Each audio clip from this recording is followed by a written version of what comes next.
एहसास कमतरी का शिकार हमारे कुछ दानिश्वर हजरात टेलीविजन पे बैठ के मुसलसल हमें ये बताते रहते हैं कि हम बहसीत उम्मत दुनिया से कितने कम तर हैं और कितने गिरे हुए हैं। इन लोगों का बयानिया 3 हिस्सों पे मुश्तमिल है।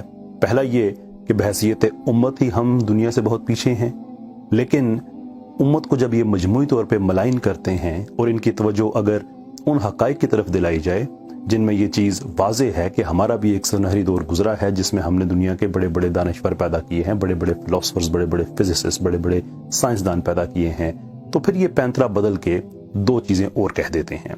पहली ये कि वो तो अरबों और तुर्कों की तारीख है, आप लोग कौन होते हैं, और दूसरी ये कि उनको भी तो 1000 साल हो गया है। इस वीडियो में हम इन तीनों चीज़ों को एड्रेस करेंगे। तो इनके बयानिए का पहला एलिमेंट कि हम बहसीत उम्मत दुनिया से बहुत पीछे हैं और उसकी वजह यह है कि हम लोग करप्ट हैं, जैसा कि हमें बताया जाता है। अच्छा, यहां पे ये एक चीज मैं वाज़ेह करता चलूं कि इनके नजदीक दुनिया में अफ्रीका और साउथ अमेरिका इन चीजों को तो ये कंसिडर नहीं करते। इनके नजदीक दुनिया से मतलब है वेस्ट, यानी कि हम मुसलमान उम्मत जो हैं, बहसीत उम्मत, बहसीत एक तहजीब, हम इस वक्त जो मगरबी तहजीब है उससे बहुत पीछे हैं। क्वेश्चन इज, किस चीज में पीछे हैं? साइंस में? तो इसका जवाब है बिल्कुल हैं, पीछे हैं जी। टेक्नोलॉजी में? बिल्कुल हैं।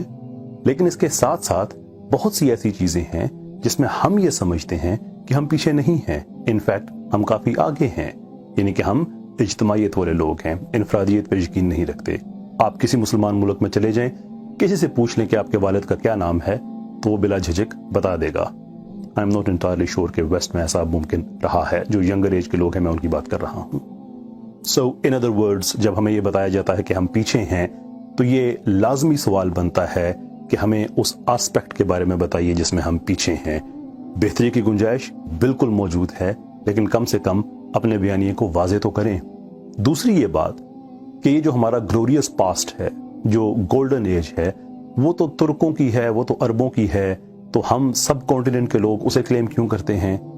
मैं पूछना चाहूँगा अपने इन मुबैना दानिश्वरों से कि जब आप कहते हैं कि वेस्ट दुनिया में बहुत आगे निकल गया है अपनी टेक्नोलॉजी और साइंस की वजह से, तो ज़रा मुझे बताएंगे कि लिख्टेनस्टाइन की क्या कंट्रीब्यूशन है उसमें? And I am very sure कि हमारे इन दानिश्वरों ने कभी ये नाम भी नहीं सुना होगा।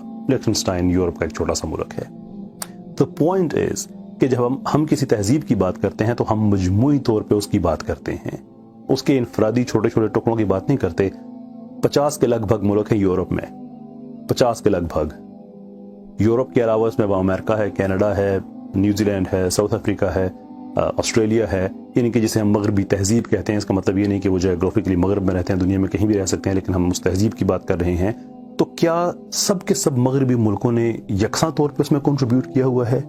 And the answer is no. बस 5-7 मुल्क हैं जहां से टेक्नोलॉजी, जिनमें फ्रांस है, यूके है, कनाडा है, अमेरिका है, and that is it. Europe के, मैंने जैसे अर्ज किया कि सिर्फ यूरोप के 50 ममालिक हैं और सबकी जो कंट्रीब्यूशन है वो यकसा नहीं है। तीसरी बात ये कि हमारे वो जो साइंसदान थे, जो हमारा वो जो गोल्डन एरा था, उसको तो 1000 साल हो गए। That is absolutely rubbish. ये कम से कम लाइल्मी है और ज्यादा से ज्यादा झूठ है। हकीकत यह है कि मुसलमान इंटेलेक्चुअल्स का दुनिया में आज भी कंट्रीब्यूशन मौजूद है। मिसाल के तौर पे हम लेते हैं फजलुर रहमान खान साहब को। फजलुर रहमान खान को स्ट्रक्चरल इंजीनियरिंग का आइंस्टाइन कहा जाता है। ये ट्यूब प्रिंसिपल के मौजूद हैं और ये वो प्रिंसिपल है जिसके अराउंड दुनिया के सारे स्काई स्क्रैपर्स, यानी कि जो आसमान से छूती हुई बिल्डिंग्स हैं, वो इसी प्रिंसिपल के अराउंड बनती हैं। सो इन अदर वर्ड्स, अगर ये इस टेक्निक को इजाद न करते तो दुनिया में आज ये जो बुलंद बाला बिल्डिंग्स हैं, भले वो मलेशिया में हों, भले यूएस में हों, भले दुबई में हों, ये मुमकिन ना होती। दूसरी मिसाल मैं आपके साथ शेयर करना चाहूंगा डॉक्टर अयूब उमाया की।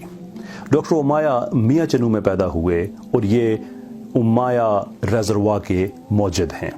ये एक छोटी सी डिवाइस है जो इंसानी दिमाग पे नस्ब होती है और फिर इसके अंदर ट्यूब्स हैं जिनके जरिए ड्रग्स और अद्वियात इंसानी दिमाग तक पहुंचाए जाते हैं। कीमोथेरेपी के लिए इस्तेमाल होती है और दुनिया में जो न्यूरो साइंसेस का जो जहां है उसमें इनके काम की बहुत ज़्यादा कदर की जाती है। इनके इतने ज़्यादा कंट्रीब्यूशंस हैं कि इनका जो उमाया रिजर्वा है या उमाया सिस्टम है वो न सिर्फ दुनिया में इस्तेमाल किया जाता है बल्कि दुनिया में पढ़ाया भी जाता है। मिसालें इससे बहुत ज़्यादा मौजूद हैं और किसी और वीडियो में मैं इंशाल्लाह जो अहद हाज़िर के मुस्लिम इंटेलेक्चुअल्स हैं उनकी मैं जो कंट्रीब्यूशंस हैं वो आपके साथ मैं ज़रूर शेयर करूँगा। लेकिन यहाँ पे मैं इन मिसालों का सिलसिला रोकता हूँ और एक सवाल के साथ इस वीडियो को भी मैं तमाम करता हूँ, और वो सवाल ये है कि क्या हमारे ये सो कोल्ड मुबैना दानिश्वर जो हैं, क्या हमें ये डिमीन करना छोड़ सकते हैं? तो उसका जवाब है नहीं, ये नहीं छोड़ सकते। इनकी कुछ मजबूरियाँ हैं, वो एक अलग मामला है।